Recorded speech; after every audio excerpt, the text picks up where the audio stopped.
강림절 셋째 주일입니다. 장채광 장로 부부께서 기쁨의 초를 밝히며 예수님 오심을 기대하는 예배로 나아갑니다. 마리아는 이 땅의 빛을 잉태한 사람입니다. 천사가 마리아에게 말합니다.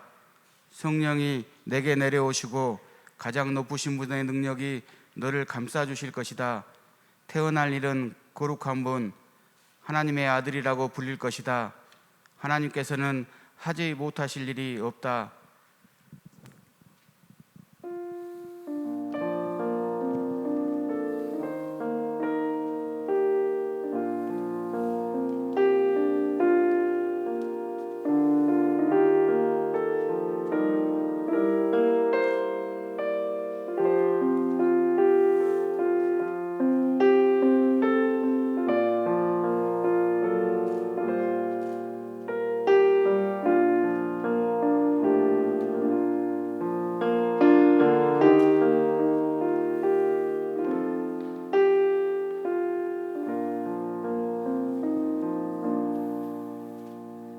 하나님께서 우리에게 주실 기쁨을 기대하며 다 함께 기도하겠습니다. 오 하나님, 기뻐하며 우리는 예수님께서 이 땅에 오실 것을 기대합니다. 예수님은 이 땅에 오신 가장 거룩한 분이십니다.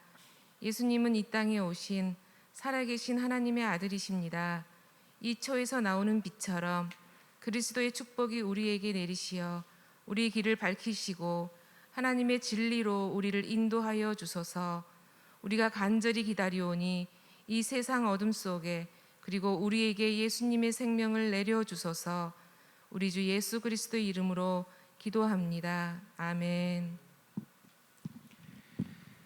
다 함께 예배드리시는 바로 그 자리에서 일어나셔서 찬송가 112장 그 맑고 환한 밤중에를 찬양하겠습니다.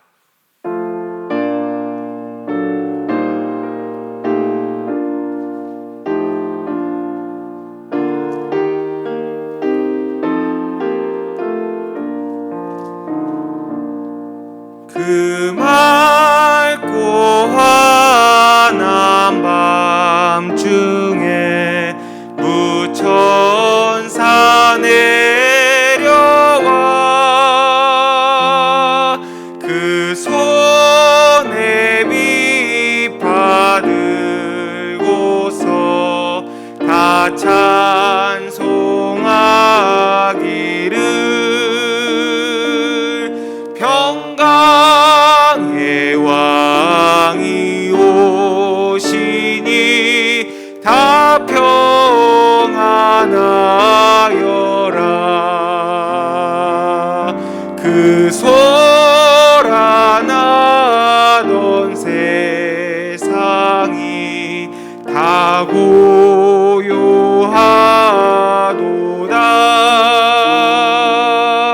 무천사 날개 펴고서 이 땅에 내려와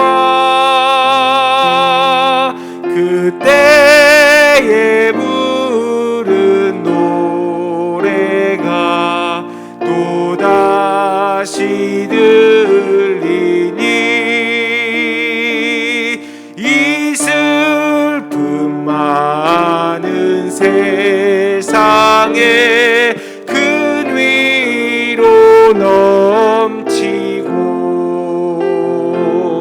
온 세상 기뻐 뛰놀며 다 찬송하도다.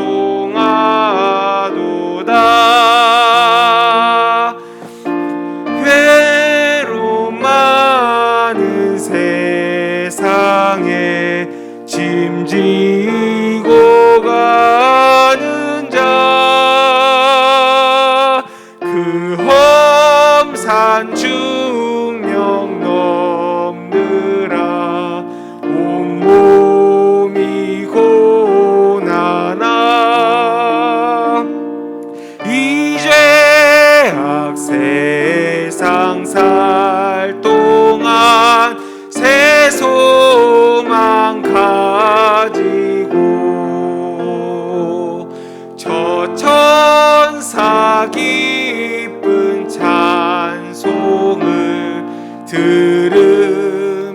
쉬어라. 옛 선지에 언응하여 베들레헴 성에 주 예수 탄생하시니 온 세상 구주라. 저 천사 기쁜 노래를 또다시 부르니 온 세상 사는 사람들 다 화답하도다.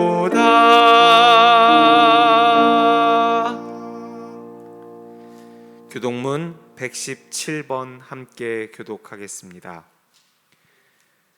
광야와 메마른 땅이 기뻐하며 사막이 백합화같이 피어 즐거워하며 무성하게 피어 기쁜 노래로 즐거워하며 레바논의 영광과 갈멜과 사론의 아름다움을 얻을 것이라.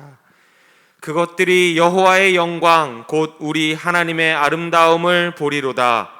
너희는 약한 손을 강하게 하며 떨리는 무릎을 굳게 하며 겁내는 자들에게 이르기를 굳세어라. 두려워하지 말라. 보라, 너희 하나님이 오사 보복하시며 갚아주실 것이라. 하나님이 오사 너희를 구하시리라 하라.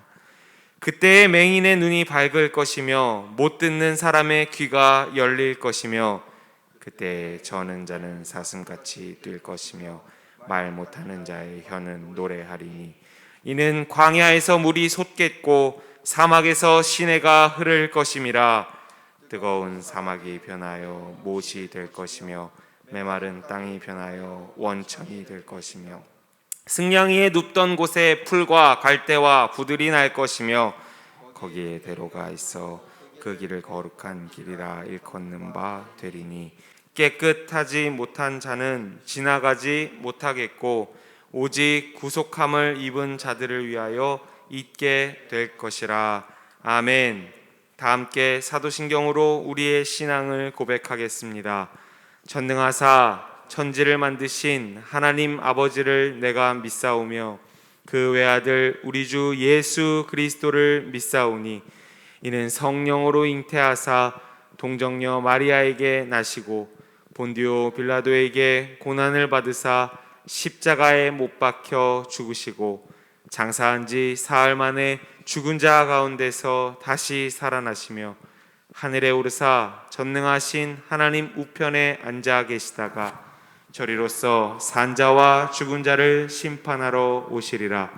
성령을 믿사오며 거룩한 공회와 성도가 서로 교통하는 것과 죄를 사하여 주시는 것과 몸이 다시 사는 것과 영원히 사는 것을 믿사옵나이다. 아멘. 성부 성자와 성령 찬송과 영광 돌려보내세. 태초로 지금까지 또 영원 무궁토록 성삼위께 영광 영광.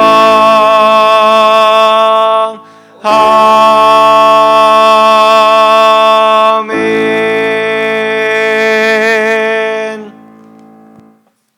다 함께 자리에 앉으시겠습니다. 오늘 영과 진리의 예배를 위해 장채광 장로께서 기도해 주겠습니다.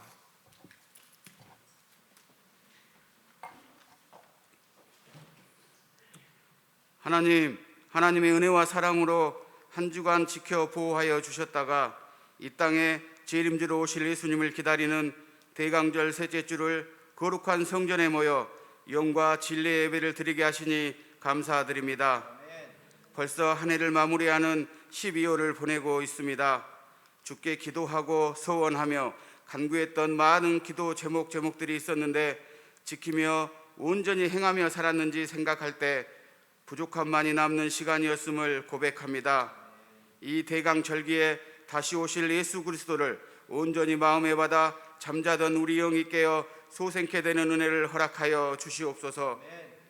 또한 결실을 맺어야 하는 때에 많은 것으로 채워 받은 걸로 감사한 것이 아니라 부족함 가운데에도 지금까지 지키시고 인도하시고 축복하신 하나님의 은혜에 감사하는 우리 되게 하여 주시옵소서. 코로나19가 다시 재확산됨으로 인해 우리의 일상이 흔들리고 있습니다.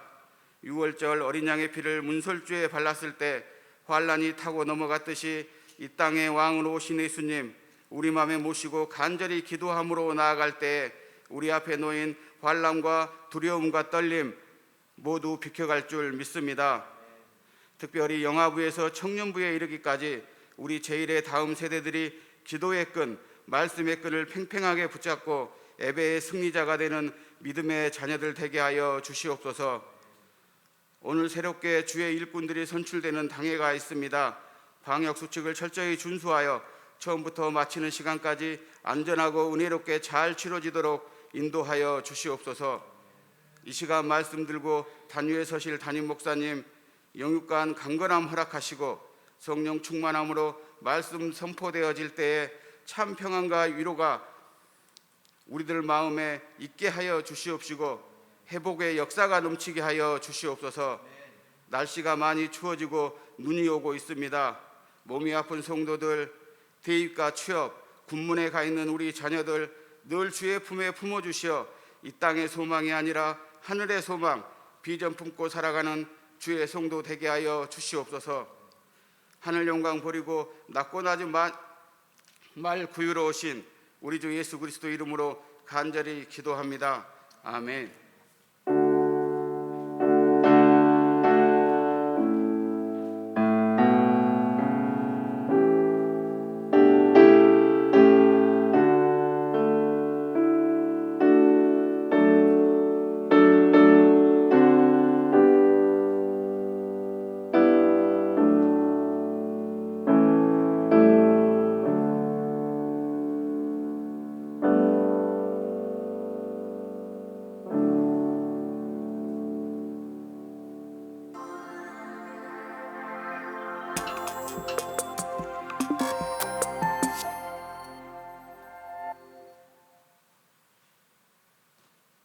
사랑하고 축복합니다. 2020년 12월 둘째 주 제일뉴스입니다.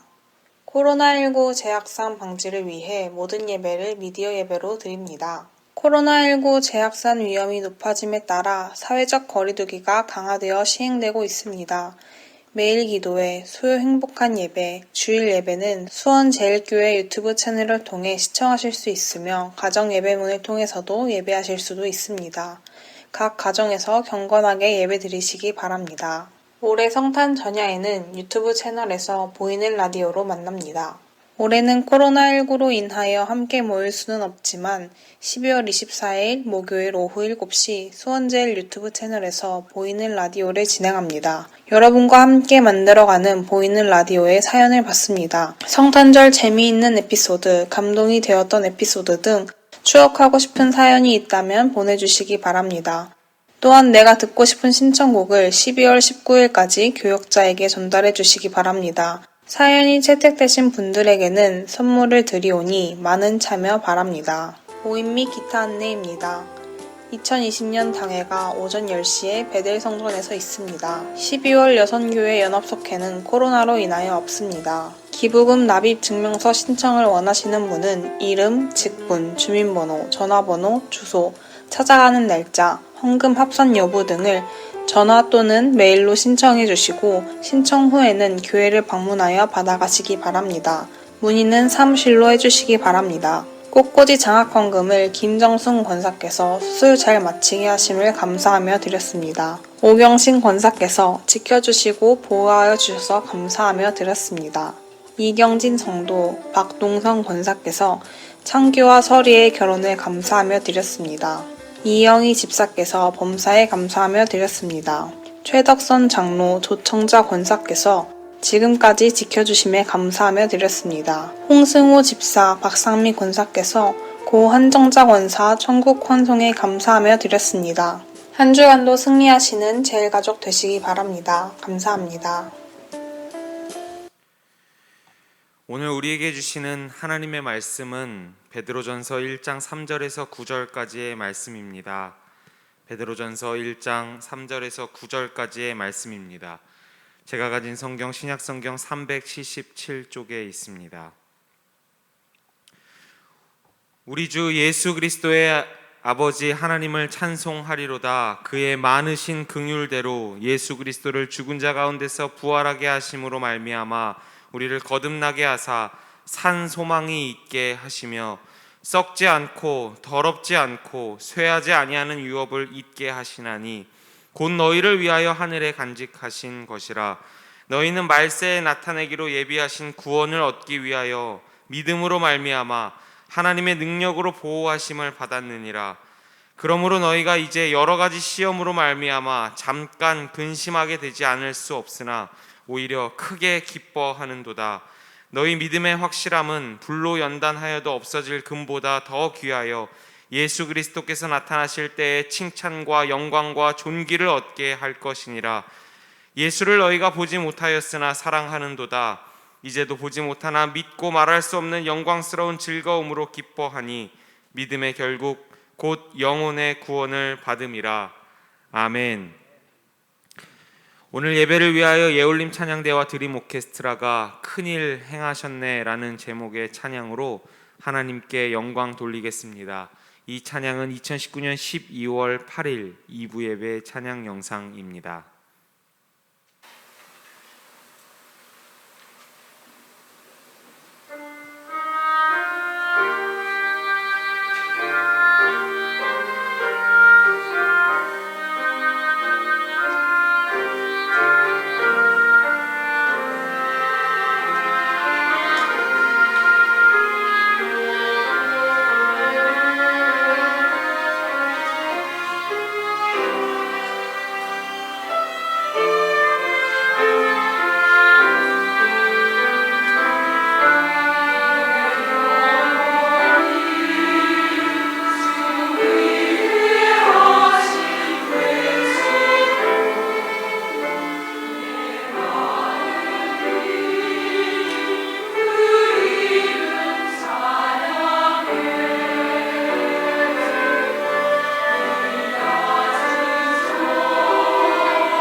사랑하고 축복합니다. 우리 사랑하고 축복합니다 찬양하시면서 우리 각 가정에서 그리고 또 예배를 위해서 예배당에서 수고하시는 분들 서로 축복하도록 하겠습니다. 사랑하고 축복합니다. 사랑하고 축복합니다.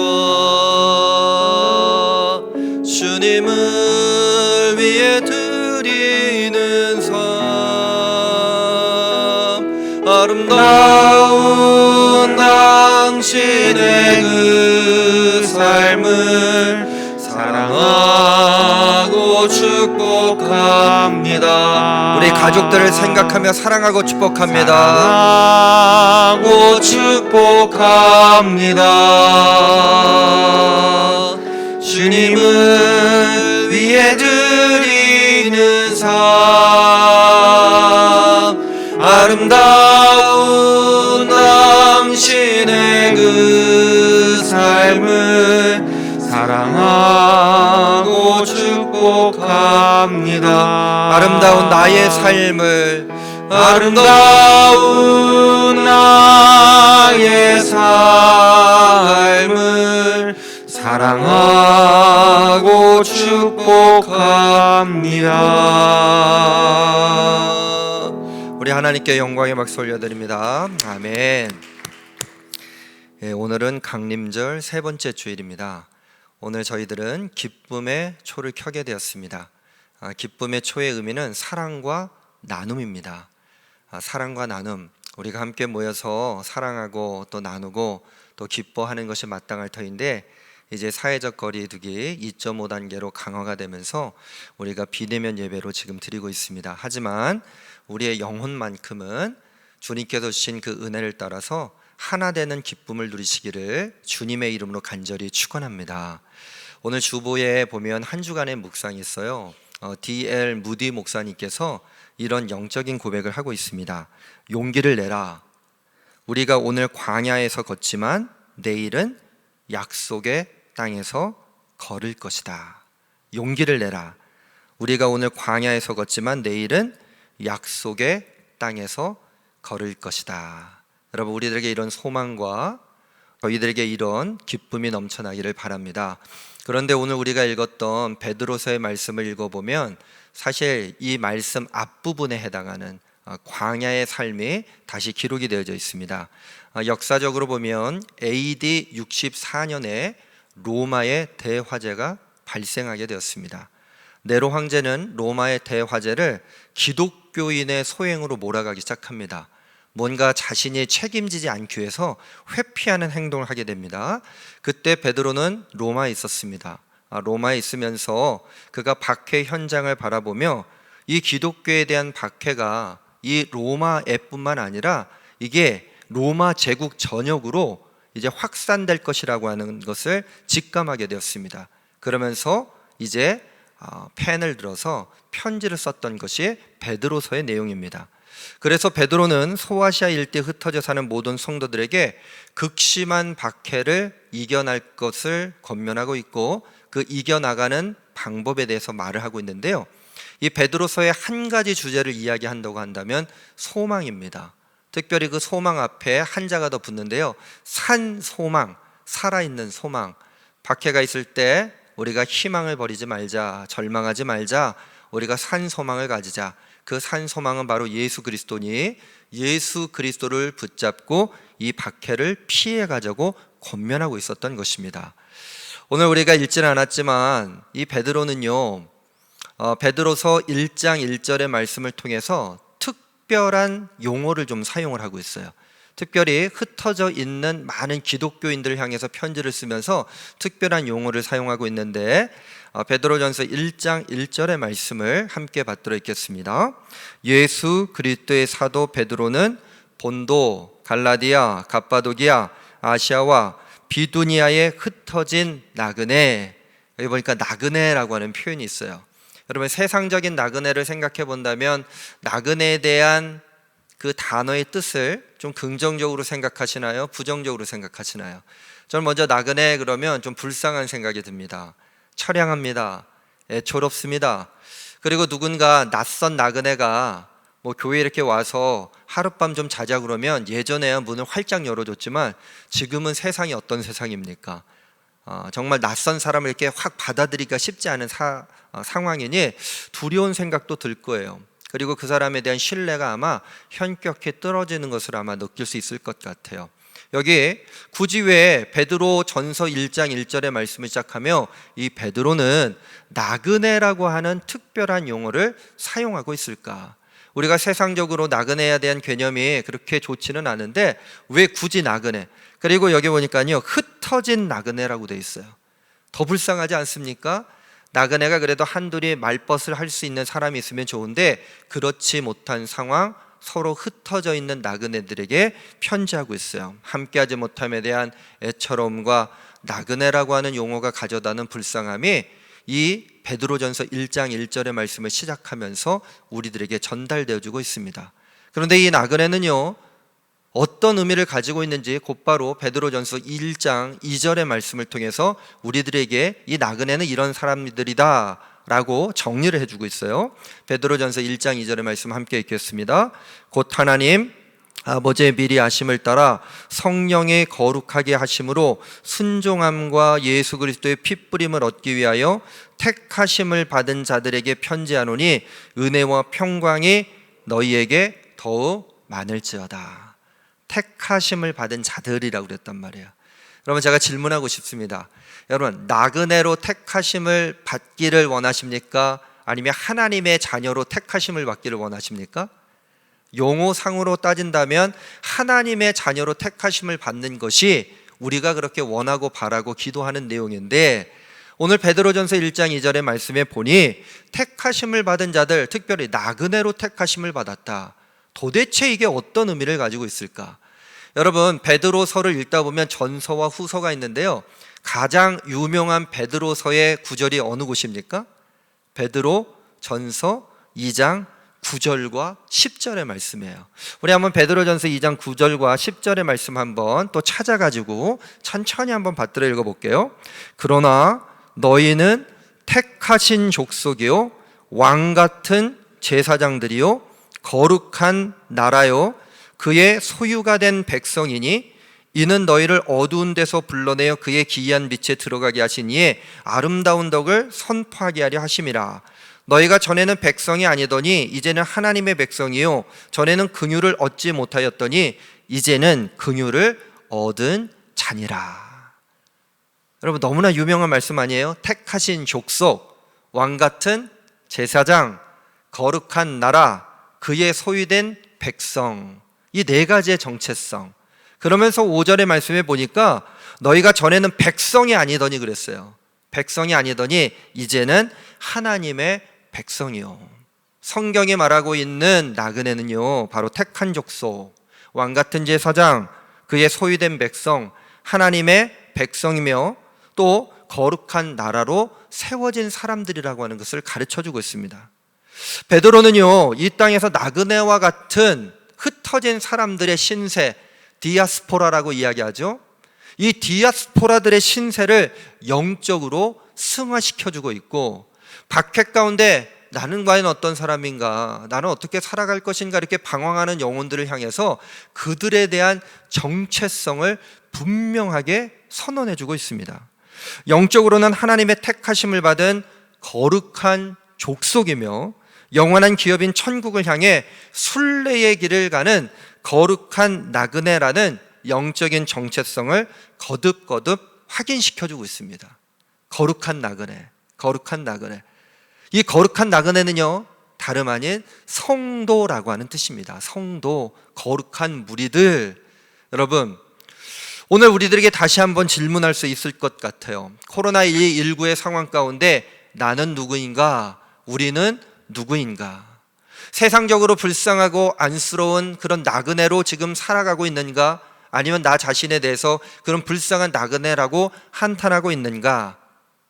하지만 우리들에게는 지난 7월부터 8월 로마를 걸으면서요, 지금 베드로가 로마에 있는데 로마를 걸으면서 우리들에게 영적인 질문 3가지를 던졌던 기억이 있습니다. 나는 누구입니까? 나는 그리스도의 종이며 사도입니다. 복음이란 무엇입니까? 복음은 예수 그리스도입니다. 그리고 우리는 누구인가? 라고 했을 때 우리는 하나님의 사랑받는 성도입니다. 그런데 오늘은 덧붙일 수 있을 것 같아요. 우리는 누구입니까? 라고 했을 때 나는 하나님의 사랑받는 성도입니다. 나는 거룩한 나그네입니다. 나는 그래서 천국 나그네입니다. 거룩한 나그네는요, 세상에서 떠돌아다니는 그런 애처롭고 불쌍한 존재가 아닙니다. 하나님의 본향, 하나님께서 우리들 위해서 예배해 주신 그곳으로 향하는 사람들. 그러므로 우리들은 이 거룩한 나그네, 천국 나그네를 이야기하면서 오늘 베드로전서 2장 9절부터 10절까지 말씀, 택하신 족속이요 왕같은 제사장이요 거룩한 나라요 그의 소유된 백성이요 하나님의 백성이라고 하는 믿음의 고백을 먼저 드려주시기를 주님의 이름으로 간절히 축원합니다. 그러면서 우리의 마음 가운데 이렇게 선언할 수 있어야 될 것 같아요. 하나님 감사합니다. 나는 거룩한 나그네입니다. 하나님 감사합니다. 나는 천국 나그네입니다. 여러분, 새로운 신분이 우리들에게 주어졌단 말이에요. 세상에서 방황하다가 죽을 수밖에 없는 바람에 나는 겨와 같은 인생들이었는데, 그러면서 한탄할 수밖에 없었던 인생들인데 예수 그리스도를 믿음으로 말미암아 우리의 영적인 신분을 얻게 되었고 새로운 신분을 얻게 되었습니다.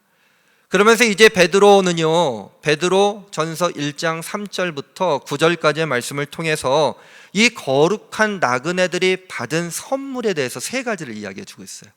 거룩한 나그네들이 받았던 영적인 선물 세 가지. 첫 번째 한번 결론부터 이야기할게요. 한번 스크린을 보고 여러분 한번 따라 해보시는 것도 중요할 것 같습니다. 첫째, 거룩한 나그네는 영원한 하늘의 유업을 받습니다. 거룩한 나그네는 영원한 하늘의 유업을 받게 됩니다. 말씀 한번 찾아볼까요? 베드로전서 1장 3절부터 4절까지의 말씀을 천천히 한 목소리로 읽겠습니다. 우리 주 예수 그리스도의 아버지 하나님을 찬송하리로다. 그의 많으신 긍휼대로 예수 그리스도를 죽은 자 가운데서 부활하게 하심으로 말미암아 우리를 거듭나게 하사 산 소망에 있게 하시며 썩지 않고 더럽지 않고 쇠하지 아니하는 유업을 잊게 하시나니 곧 너희를 위하여 하늘에 간직하신 것이라. 3절의 말씀에 보니까 산 소망에 있게 하시며, 베드로서에서 계속 전달해 주고 있는 것은요, 박해와 고난과 환난 가운데 소망을 가지자. 그런데 이 소망은 죽어있는 소망, 예전에 그렇게 박제처럼 그냥 우리가 쳐다만 보는 그런 소망이 아니라 살아있는 소망, 내가 지금 움츠려들고 있을지라도 다시 나를 깨울 수 있는 살아있는 소망이라고 이야기하면서 무엇이라고 얘기하고 있습니까? 4절을 통해 또다시 위로의 말씀을 전하고 있어요. 썩지 않고 더럽지 않고 쇠하지 아니하는 유업. 그런데 이전 개역 한글반 성경을 보면요, 이 유업이라고 하는 단어가 기업이라고 돼 있어요. 기업, 하나님의 기업. 우리가 하나님의 자녀들로 살아갈 수 있는 영원한 약속을 얻게 되고 영생의 기쁨을 누릴 것을 확증하고 있지 않습니까? 우리 믿음으로 고백하고 있잖아요. 이것이 하나님이 우리들에게 주셨던 기업이고요, 유업입니다. 근데 생각해 보면 세상에는요, 모든 것에 유통기한이 있습니다. 저도 이렇게 먹을 때 봐요, 유통기한. 근데 유통기한 내에 있으면 안심하고 먹을 수 있지만 유통기한이 지나면요, 좀 찜찜해요. 제가 보니까 그 유통기한이 지났다고 먹을 수 없는 건 아니더라고요. 최적의 상태 가운데 있는 것을 그냥 유통기한으로 정해 놓는다고는 합니다. 우리의 육신의 장막집은 더욱 그러하지 않습니까? 강건해야 80이라고 성경에서는 말하고 있어요. 저도 제 몸을 생각해 보면 옛날 20대 때하고는 좀 다른 것 같아요. 눈도 그렇고 말이죠. 유통기한이 있습니다. 한 가지 좀 예를 들어보자면, 코로나 시국이니까 코로나를 한번 생각해 볼 수 있을 것 같아요. 여러분, 코로나가 왜 무서울까요? 처음에는요, 지금 무증상자들이 많이 나타나고 있다고 해요. 그런데 감염됐을 때에 빨리 치료를 받지 못하면 이 폐에 코로나균이 들어가 가지고요, 걷잡을 수 없이 병세가 악화되기 시작합니다. 손상이 계속되면 회복 불능 상태가 될 것이고, 결국 호흡기를 의지하다가 자가호흡도 못하고 호흡기가 강제로 호흡하게 만들어주고 있음에도 불구하고 제 기능을 하지 못해서 다 망가뜨려진 상태에서 완전히 손상되어져 버립니다. 오늘 말씀처럼 쇠하여져 버린다는 거죠. 쉽게 얘기하면 죽어버립니다. 제가 안타까운 기사 하나를 봤는데 어떤 산모가요, 아이를 낳았어요. 근데 코로나에 확진되고 치료를 받다가 아이를 낳은 지 18일 만에 죽었어요. 아이를 한 번도 품에 안아보지 못하고 죽었다는 이야기. 얼마나 안타까운 이야기입니까? 그래서 모든 사람들이 두려움 가운데 빠져 있어요. 모든 사람들이 지금 백신을 기다리고 있습니다. 치료제를요, 천문학적인 돈을, 재정을 투자해서 개발을 하고 있습니다. 왜 그렇습니까? 백신을 맞으면 코로나19에 걸리지 않을 것이라고 하는 기대와 소망이 있기 때문 아니겠어요? 기대와 소망이 있다는 거예요. 뭐 95%, 94% 뭐 이런 확률을 얘기하지만 그래도 소망이 있습니다. 코로나에 걸렸다 해도 치료제를 맞으면 살 수 있다는 희망을 가지고 치료제가 빨리 나오기를 기다리고 있습니다. 그렇다면 우리가 마치 코로나 이 백신을 기다리듯, 치료제를 기다리듯 예수님을 믿고 다시 오실 것을 기대하며 기다리는 사람들에게 썩지 않고 더럽지 않고 쇠하지 않는 유업을 주신다는 말씀은 코로나19와 비교할 수 없는 그 큰 은혜가 우리들에게 주어지는 것 아니겠습니까? 여러분, 썩지 않고 더럽지 않고 쇠하지 않는 유업은요, 거기에다가 끊어지지 않는다고 오늘 성경은 우리에게 전달해 주고 있어요. 썩지 않고 더럽지 않고 쇠하지 아니하는 유업을 뭐라고 그랬습니까? 있게 하시나니 계속해서 이어주신다는 얘기예요. 유통기한이 없이. 이 이야기는 어떤 이야기예요? 영원하다는 뜻입니다. 영원하다. 주님이 다시 오는 그날까지 계속됩니다. 그래서 하나님이 주시는 유업은 영원한 유업이 됩니다. 우리들에게는요, 돌아갈 본향이 있어요. 영원한 하나님의 나라, 하나님의 나라가 예비되어져 있습니다. 만약에 코로나가 확진되면 입원해서 치료를 할 수밖에 없을 거예요. 치료 기간이 길어지면 길어질수록 회복에 대한 기대와 희망이 커질까요? 없어질까요? 당연히 없어지겠죠. 당연히 없어질 것입니다. 그런데 이런 생각을 해봤습니다.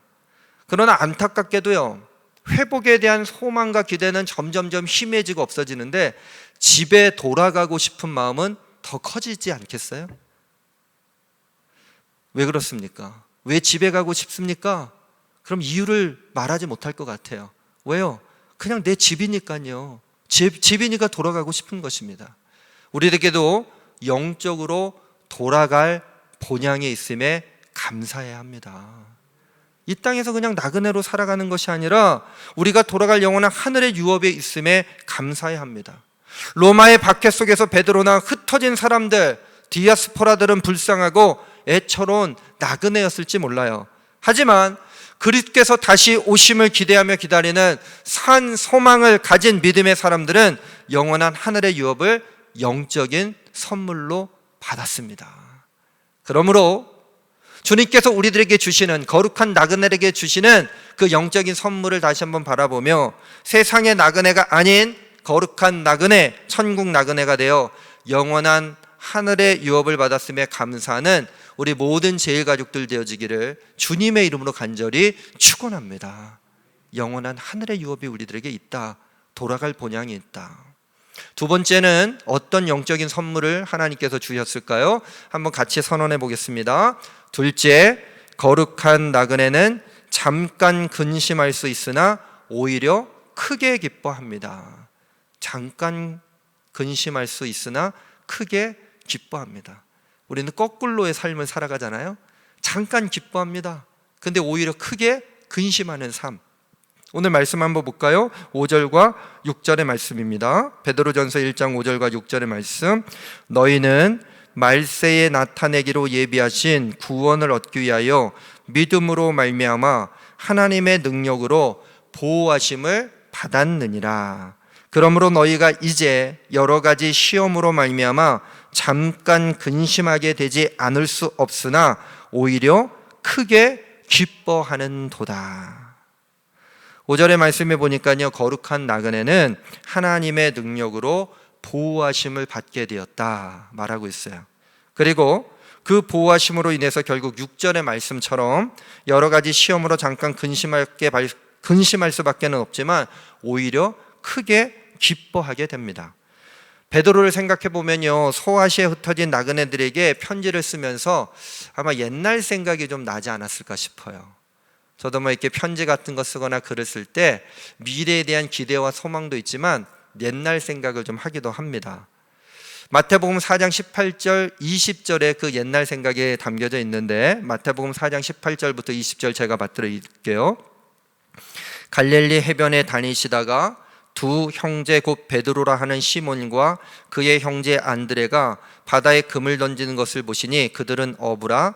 말씀하시되 나를 따라오라. 내가 너희를 사람을 낚는 어부가 되게 하리라 하시니 그들이 곧 그물을 버려두고 예수를 따르니라. 갈릴리 해변에서요, 고기 잡던 어부가 바로 베드로 아니었습니까?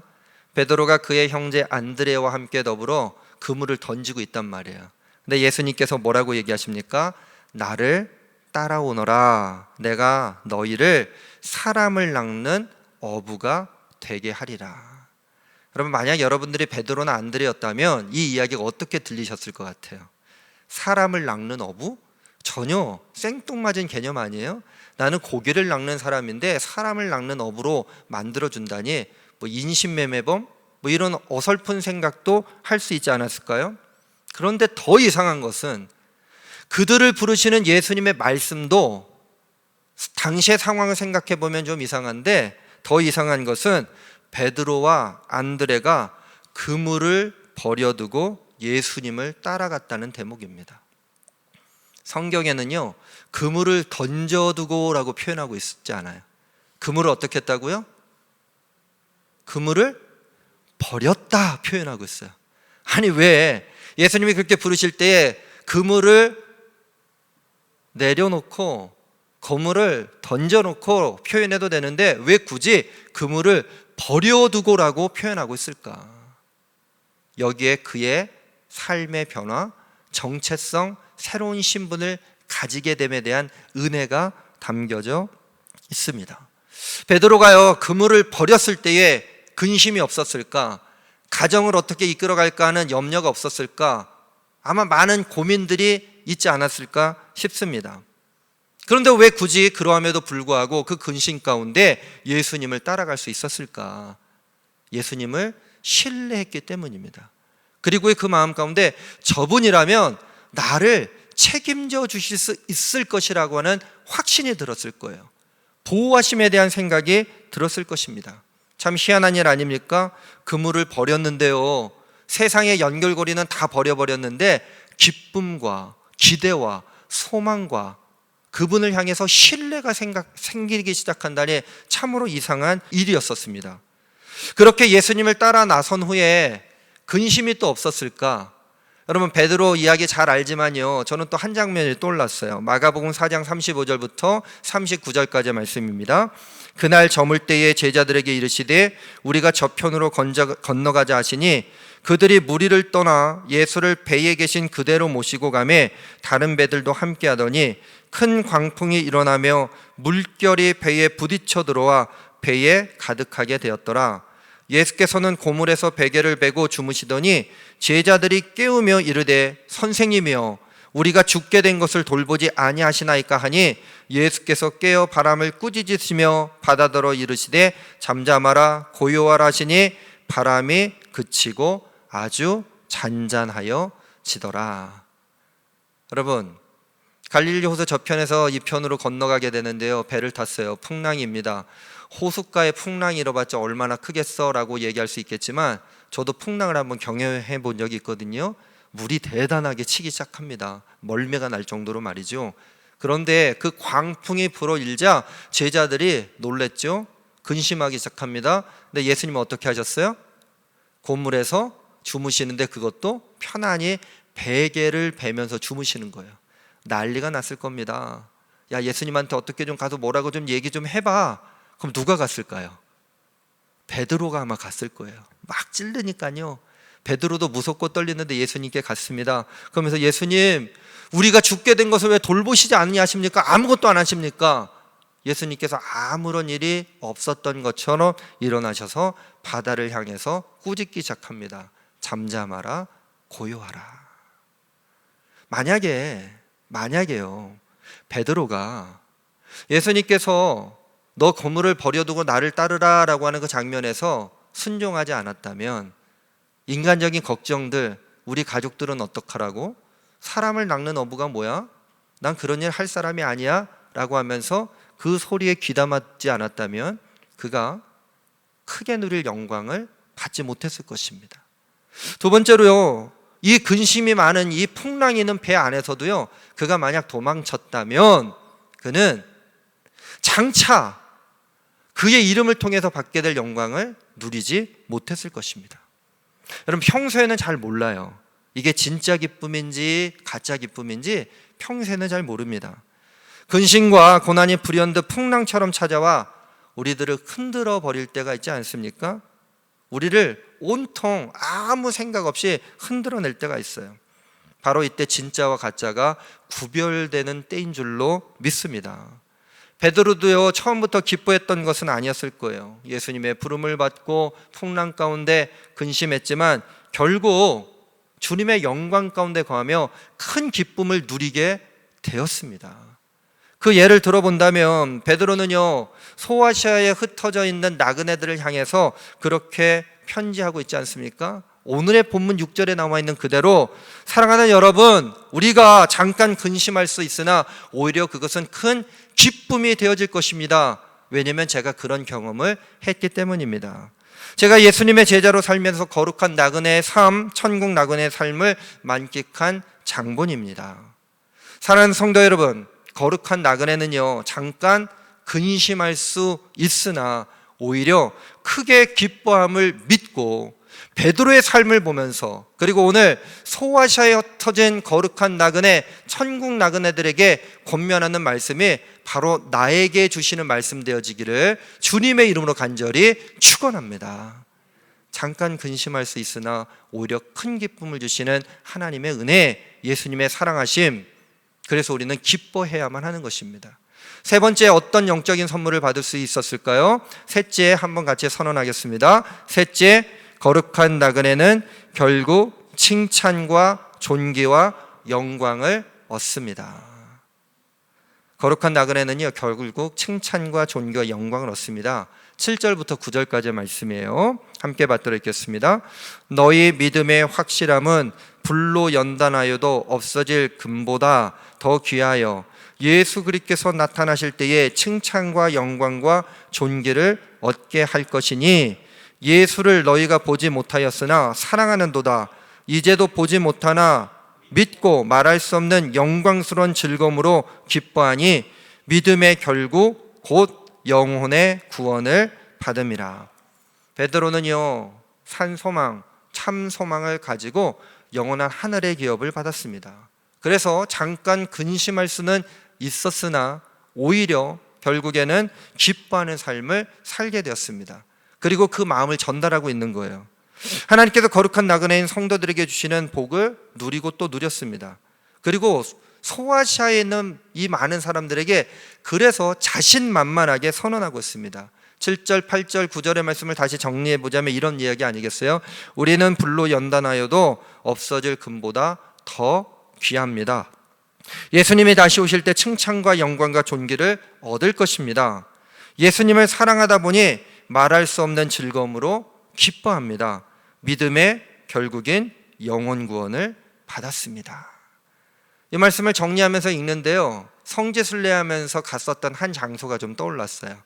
여러분, 혹시 베드로 수익권 교회라고 하는 곳을 아십니까? 그러니까 예수님께서 이렇게 지팡이를 들고 서 계시고요, 베드로가 손을 들어가지고 예수님을 향하고 있는데 무릎을 꿇고 있고 안수를 받는 장면이죠. 이 베드로 수익권 교회는요, 예수님께서 십자가에 못 박혀 죽으셨다가 부활하신 후에 사도 베드로에게 나타나 그의 고백을 듣고 지상 사명을 맡겼다고 전해지는 장소에 세워진 교회입니다. 원래 이곳은요, 안반 지역이었다고 해요. 채석장이 있었는데 부활하신 주님이 나타나셨던 곳으로 전해지면서 채석 작업이 중단되어지고 대신 조그만 교회당이 세워졌습니다. 여러분 마태복음 16장 16절의 말씀 잘 아시죠? 시몬 베드로가 대답하여 이르되 주는 그리스도시요 살아계신 하나님의 아들이시니이다. 베드로의 고백. 이 베드로의 고백으로 말미암아 이 베드로는 어떤 삶을 살게 되냐면 예수님의 수제자가 됩니다. 제자 중에서 최고의 사람이 돼요. 두 번째, 예수님 부활하신 후 함께 식사할 수 있는 영광을 누리게 되고, 요한복음 마지막에 보면 예수님께서 나타났을 때 조반을 함께 드시면서 물어보잖아요. 세 가지 질문. 베드로야, 내가 나를 사랑하느냐? 예, 제가 주님을 사랑합니다. 내가 나를 사랑하느냐? 예, 제가 주님을 사랑합니다. 또 물어봐요. 베드로야, 정말 네가 나를 사랑하느냐? 주님, 제가 진실로 주님을 사랑합니다. 여러분, 이 고백 덕분에요, 기독교 사에서는 최초의 교황으로 존경을 받게 되는 베드로가 됩니다. 그리고요, 바티칸은 이 바티칸 시국을 세우면서 그 성당의 이름을 성 베드로 성당이라고 이름을 짓게 되었습니다. 그에게 고난이 없었을까요? 그에게 참으로 많은 어려움들이 있었고, 새벽닭이 울 때 예수님을 부인했었던 과거도 있었습니다. 그러나 그가 그 모든 것들을 회개하고 다시 주님께로 나아가 칭찬과 존귀함과 명성과 영광을 얻게 되는 장면들을 보면서 우리도 이제 베드로가 받았던 그 칭찬과 존귀와 영광을 누릴 수 있도록 손에 손을 잡고 나아가는 것이 마땅하지 않겠습니까? 이 칭찬과 존귀와 영광을 받으면서 결국 베드로에게 주어졌던 것은 구원의 은혜였고, 구원 받은 백성으로서 살아가는 것을 이제 흩어진 나그네들에게 전달해 주고 있습니다. 사랑하는 성도 여러분, 이 세상을 살아가는 것이 만만치 않습니다. 그러나 결국 칭찬과 존귀와 영광을 누리는 거룩한 나그네가 되어지기 바랍니다. 그렇다면 우리는 행복한 구원으로 나아가는 모든 제일가족들이 되어지지 않겠습니까? 코로나, 로마에서 시작된 네로의 박해와 비교할 수 있을까? 비교할 수 없을 것 같아요. 참으로 위중합니다. 이것을 비교하는 것 자체가 무리가 될 것 같아요. 그러나 우리는 지금 AD 64년 로마 대화재 이후에 박해를 받았던 기독교인들의 삶을 살아가고 있어요. 함께 모이지 못합니다. 함께 식사하지도 못합니다. 근심할 수밖에 없습니다. 정말 나에게 하나님의 기업이 이어지게 되는가라고 하는 그런 부담감과 두려움과 의심이 우리들의 마음 가운데 계속 생겨나고 있습니다. 교회를 떠나는 많은 사람들이 생겨나기 시작했고, 우리는 새로 형태의 미디어 예배라고 드리고 있지만 사실 모여서 드리는 예배보다 더 간절한 마음으로 드리는지 안 드리는지 나 자신조차도 의심스러운 형편 가운데 놓여져 있습니다. 베드로가요, 소아시아에 흩어져 사는 그 나그네들, 흩어진 나그네들을 향해서 우리는 세상의 그런 나그네들과 같은 존재들이 아니다. 우리는 거룩한 나그네요, 천국 나그네이다. 그러므로 우리는 말씀을 다시 한번 붙잡고 이 고난과 박해를 관통하자고 권면했었던 것처럼 저도 우리 모든 제일가족들에게 동일한 말씀을 드리고 싶습니다. 거룩한 나그네가 받은 선물이 있잖아요. 거룩한 나그네가 받았던 첫 번째 선물은 무엇입니까? 그것은 바로 영원한 하늘의 유업입니다. 거룩한 나그네가 받았던 두 번째 선물은 무엇입니까? 잠깐 근심할 수 있으나 오히려 크게 기뻐할 수 있는 삶입니다. 거룩한 나그네가 받았던 영적인 선물은 무엇입니까? 결국 칭찬과 존귀와 영광을 얻게 됩니다. 오늘 기쁨의 초를 켰어요. 기쁨의 초의 의미는요, 사랑과 나눔이에요. 우리는 무엇을 사랑해야 할까? 우리는 무엇을 나눠 주어야 할까?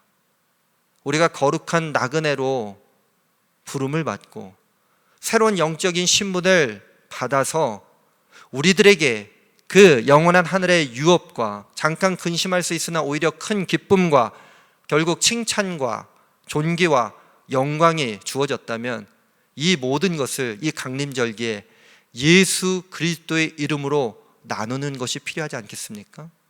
여러분, 우리의 생각이 다 다를 수 있지만 우리의 마음을 합하여 오늘 거룩한 나그네, 새로운 주님의 자녀들에게 주시는 그 영광을 받으시는 우리 모든 제일가족들 되어지기를 주님의 이름으로 간절히 축원합니다. 찬송가에 이런 찬송이 있어요. 우리가 잘 안 부는 찬송인데 508장에 우리가 지금은 나그네 되어도 화려한 천국에 머지않아 가리니, 돌아갈 본향이 있잖아요. 영원한 하늘의 기업이 있습니다. 영원한 하늘의 유업이 있습니다. 이 세상에 있을 때 주 예수 위하여 끝까지 힘써 일하세. 그러니까 힘써 일해야 하는 것입니다. 주 예수 말씀에 온 세상 만민들 흉악한 죄에서 떠나라 하시니, 흉악한 죄를 만났을 때 우리 근심할 수밖에 없어요. 두려워할 수밖에 없습니다. 그러나 그것은 잠시 잠깐이고 결국 우리 주님은 우리들에게 큰 기쁨을 주실 것입니다. 이 말씀 듣고서 새 생명 얻으라, 이 기쁜 소식 전하세. 영생의 복락과 천국에 갈 길을 만 백성 알도록 나가서 전하세. 주 예수 말씀이 이 복음 전하라 우리에게 부탁하셨네. 결국 구원의 은혜를 받게 되는데요, 칭찬과 존귀와 영광을 받게 된다고 오늘 고백하지 않았습니까? 주 내게 부탁하신 일 천사도 흠모하겠네. 화목해 하라신 구주의 말씀을 온 세상 널리 전하세. 여러분, 자리에서 다 같이 일어나셔서 508장 우리가 지금은 나그네 되어도 찬송하시면서 영원한 하늘의 유업, 영적인 선물로 받았습니다. 잠깐 근심할 수 있으나 오히려 결국에는 기뻐하는 삶이 우리에게 주어질 것입니다.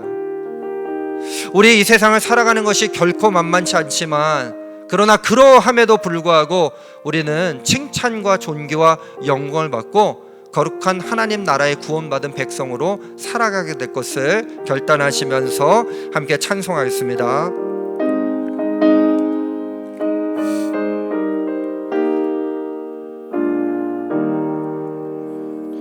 우리가 지금은 나그네 되어도 화려한 천국에 머지않아 가리니, 이 세상 있을 때 주 예수 위하여 끝까지 힘써 일하세. 주 내게 부탁하시니 천사도 흠모하겠네. 화목해 하라신 구주의 말씀을 온 세상 널리 전하세. 주 예수 말씀이 온 세상 만민들 흉악한 죄에서 떠나라 하시니, 이 말씀 듣고서 새 생명 얻으라, 이 기쁜 소식 전하세. 주 내게 부탁하시니 천사도 흠모하겠네. 화목해 하라신 구주의 말씀을 온 세상 널리 전하세. 영생의 복락과 천국에 갈 길을 만 백성 알도록 나가서 전하세. 주 예수 말씀이 이 복음 전하라 우리에게 부탁하셨네. 주 내게 부탁하시니 천사도 흠모하겠네. 화목해 하라신 구주의 말씀을 온 세상 널리 전하세.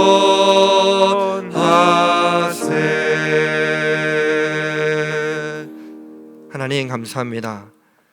이 세상에 방황하고 애처롭고 쓸쓸하고 정말로 불쌍한 나그네가 아니라 저희들을 거룩한 나그네, 천국 나그네, 주님의 성도들로 삼아주심을 감사합니다. 사랑하는 주님의 자녀들로 부름을 받게 하여 주시고 또 거룩한 나그네에게 주셨던 영원한 하늘의 기업 받게 하심을 감사합니다. 잠깐 근심할 수 있으나 오히려 크게 기뻐하는 삶으로 나가게 하심을 감사드립니다. 주님, 저희들이 이 세상을 살아가면서 세상을 바라보지 않도록 하여 주시고 오직 하나님의 나라와 뜻을 바라보며 칭찬과 존귀와 영광을 받게 하여 주시옵소서. 칭찬과 존귀와 영광을 누리게 하여 주시옵소서. 구원받은 백성으로 살아감이 큰 기쁨이 되게 하여 주시고 주님께서 우리를 사랑했듯이 이웃을 사랑하게 하여 주시고 그리고 그 모든 것들을 나눌 수 있는 주님의 자녀들이 되게 하여 주시옵소서. 주님께서 저희들에게 부탁하신 일을 천사도 흠모한다고 찬양하였습니다. 화목케 하라신, 또 산소망 가운데 살아가라고 하라신, 평화를 누리라고 말씀하신, 참된 기쁨 가운데 거라고 말씀하신 구주의 말씀을 온 세상 가운데 전할 수 있는 우리 모든 제일가족들 되게 하여 주시옵소서. 오늘 우리가 함께 모여 예배드리지 못하지만 오늘 이곳이 우리가 지금 예배하는 그 자리가 베델이 되어지기를 간절히 소망합니다. 거룩한 지성도가 되어지기를 간절히 소망합니다. 거룩한 예배를 드리는 주님의 자녀들을 복주시고 그 은혜에 감사하며 주님께 예물 손길마다 정성을 다하여 드리는 가운데 있사오니 그 예물마다 주님의 은혜로 채워주시며 30배, 60배, 100배의 열매가 가득하도록 주님께서 인도하여 주시옵소서. 이제는 우리 구주 예수 그리스도의 은혜와 하나님 아버지의 극진하신 사랑하심과 우리 안에서 내주하여 주셔서 서로 교통케 하시는 성령님의 교제 은혜의 역사가 거룩한 나그네가 되어 주님께 받았던 그 선물을 이 세상에서 누리며 또 누군가에게 그 영적 선물을 전달하기 원하는 우리 모든 제일가족들 위에 이제부터 영원토록 함께 하시기를 간절히 축원하옵나이다. 아멘.